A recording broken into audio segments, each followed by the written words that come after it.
Hey everybody, today I'm back with another gear review. Today I'll be talking about my experience with the Outdoor Vitals Shadowlight 45 after using it for 1 year. I'll try to make this pretty quick because I've already done a detailed overview of this pack, and I'll make sure to put a link for that right here. So if you feel like there's a question you have that I didn't answer in this review, refer to my overview video because there's a ton of information in there, and this video is going to be based on my experience with the pack itself. So let's get right into the review.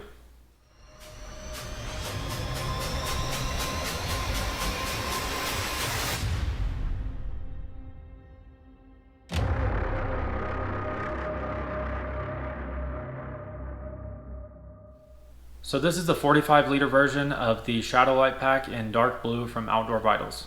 They have a few options based on your torso size and your hip belt size. This is the regular torso and large hip belt size. So I'll give a really quick overview of this pack for all the people out there that didn't see my detailed overview video. So currently this pack goes for $200 on the Outdoor Vitals website. And the weight comes in at 1 pound 14.5 ounces. So as you can see, this is a roll top design pack with a large front zipper, 2 front mesh pockets, several pockets for storage on either side, and it also has a full hip belt with really nice hip belt pockets. All of the zippers on this pack are YKK zippers. It's water resistant, not waterproof. It has a back pad that can be removed and double as a sit pad. It also has a tall, very sturdy aluminum frame, and it's made from some really high quality materials. 100 denier Robic nylon with a 200 denier Spectra ripstop, and also a 210 denier Robic nylon with a 400 denier Spectra ripstop. So I've had this pack on quite a few trails and trips over the past year. I do a lot of backpacking and I do a lot of day hiking, so I've had this pack several different ways. So first, let's get into some of the pros of this pack. Number one of the biggest pros of this pack is the weight. For a pack that weighs under 2 pounds, this thing doesn't feel like you're carrying an ultralight pack on your back at all. A lot of ultralight packs out there sacrifice comfort for weight. I don't feel like this pack does that at all because it carries extremely comfortably. Pro number 2, I think this thing has a great design. There are tons of features on this that make it really well thought out. I'm big on organization, so personally I like the fact that there are 2 separate mesh pockets in the front. The front zipper wasn't totally necessary, but it does make a lot of sense for getting stuff in the bottom of your pack. If you've laid things on top of it, like your rain jacket or something like that, you can go straight to the bottom and get whatever you need without having to take everything out just to get to the bottom. These 4 pockets on the outside are really large and allow for quite a bit of storage. As you can see currently in here right now, I have bear spray, a 1 liter water bottle, and my cook system all just on the outside of my pack. That really creates a ton of space savings on the inside. The fact that there's a really nice hip belt and really large hip belt pockets at the bottom are a huge plus. On the Uinta Highline Trail, I was able to fit a whole day's worth of snacks just in one pocket alone. Staying on the design, I really like the rectangle shape. It allows me to pack everything very nicely on the inside. And also with the roll top, you get a ton of extra storage that isn't counted in the liter volume of this pack. So anything that you can put above this line right here is extra space. And then lastly, this aluminum frame is very sturdy and it makes for an extremely comfortable carry. A lot of ultralight packs don't have a frame because that adds a little bit of weight, but somehow they managed to put an aluminum frame in here and keep this pack under 2 pounds, which I think is excellent. Now we'll get into some of the cons. So truthfully, I don't have a lot of bad things to say about this, but I will say there are a few things that do bug me a little bit. Con number 1, I made a video a few months ago about the squeaking in this pack. This pack can be really squeaky when you're walking.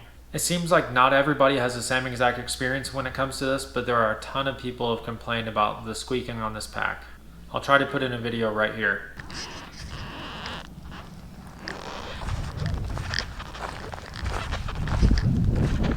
So I think it has to do with the material they made this out of rubbing on the frame, and it makes just a little squeaking noise when you're walking. It's not a huge issue, but whenever I took on the Uinta Highline Trail, I decided that I needed to fix the squeak before getting out there, because if I had to listen to that squeak for 7 days straight, it was not going to be good. I did come out with a video on how to solve that problem. It worked for a while, but it did end up failing as I was out there on the Uinta Highline Trail.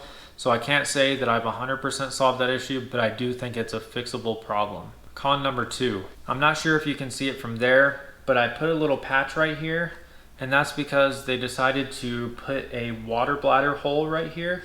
I know there's a lot of people that use water bladders out there, but typically ultralight hikers don't use water bladders. And so the fact that they decided to put a hole right here on a water resistant pack really didn't make a lot of sense to me. I think it was probably just an idea for them to appeal to more people. However, I think having a big hole right here just was going to allow a lot of water to get inside. So I decided to patch over it, and that patch has held up really well. It was a simple fix. I don't think it was a huge deal, but it is something that you may prefer or not prefer. One of the other things I've noticed is in this front mesh pocket right here. The bottom of the front mesh pocket right here is sewn with that Robic nylon material. And I think that was probably put there for durability, but the one thing that I don't like about that is, as you can see right here, it doesn't allow whatever you have stuffed in here to really take up that bottom space. So as you try to stuff these mesh pockets, it's really hard to get something to fit into that tiny little area at the bottom. So it kind of turns into wasted space when you're using these front mesh pockets. So honestly, that's about it for the cons on this pack. I really don't have a lot of bad things to say. I've tried to find some things wrong with it just for the sake of giving it an honest, fair review. However, in my personal experience, I love this pack. I think it's extremely durable, it's very affordable, it's very lightweight, and I think it's pretty much everything I would prefer in an ultralight pack. I really think Outdoor Vitals hit it out of the park on this thing, and I'm sure I'll be using this for years to come. If I were to compare this against all other packs on the market, I would probably give it 4 out of 5 stars.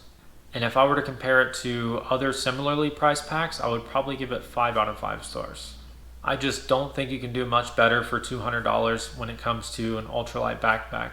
I think this thing would stand out even when compared to non-ultralight backpacks, which is really uncommon because, like I said, a lot of ultralight packs sacrifice things like comfort and storage, but I just think Outdoor Vitals has done a really good job in solving that with the Shadowlight. So that about does it. If you like this video, make sure to like and subscribe, and leave me a comment on your experience with the Shadowlight.